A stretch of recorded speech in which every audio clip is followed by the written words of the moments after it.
ग्रामपंचायत सदस्य ते 2 वेळा आमदार आणि त्यानंतर 5 वेळा खासदार रावसाहेब दानवे यांचा राजकीय इतिहास थक्क करणार आहे।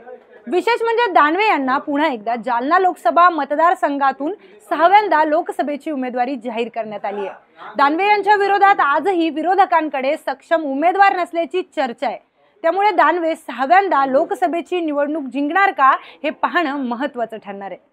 नमस्कार, मी प्रियंका आणि आपण पाहताय सुदर्शन मराठी। जालना लोकसभा मतदारसंघाचे खासदार असलेले रावसाहेब दानवे यांचा 34 वर्षाचा राजकीय प्रवास थक्क करणार आहे। त्यांनी गावच्या सरपंच पदापासून ते केंद्रीय मंत्री अशी वाटचाल केली आहे। 1990 ते 1995 आणि 1995 ते 1999 या 2 टर्म मध्ये ते भोकरदन जाफराबाद विधानसभा मतदारसंघाचे आमदार राहिलेले। त्यानंतर 1999 साली रावसाहेब दानवे यांनी पहिल्यांदा जालना लोकसभा मतदारसंघाची निवडणूक लढवली आणि ती जिंकलीही।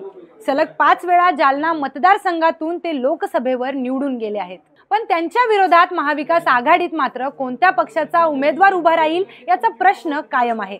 काँग्रेस पक्ष या मतदारसंघातून सलग 7 वेळेस पराभूत झालेला आहे। भाजपचा इथे विजय झालेला आहे।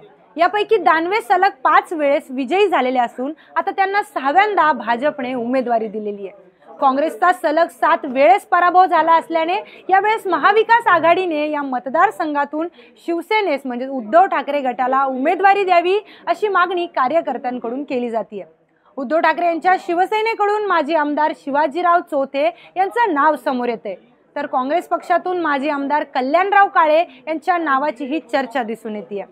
पण लोकसभेत 5 वेळेस सलग अनबिटेबल राहिलेले रावसाहेब दानवे पाटील यांना यावेळेस सुद्धा महाविकास आघाडीचा उमेदवार हरवू शकेल असं चिन्ह दिसत नाहीये।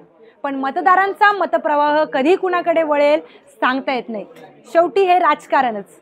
पण रावसाहेब पाटील दानवे यावेळेस जालना मतदारसंघातून जिंकतील का? आपणास काय वाटतं? कमेंट करून नक्की सांगा। अशाच अधिक माहितीपूर्ण व्हिडिओसाठी पाहत रहा सुदर्शन मराठी।